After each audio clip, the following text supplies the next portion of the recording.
छानो घरे का ए देवो ने झाकीले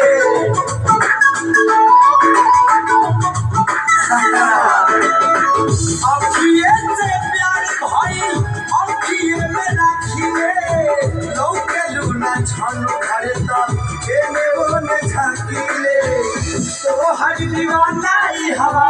पर बोल के तो हर दीवाना ही हवा पर बोल के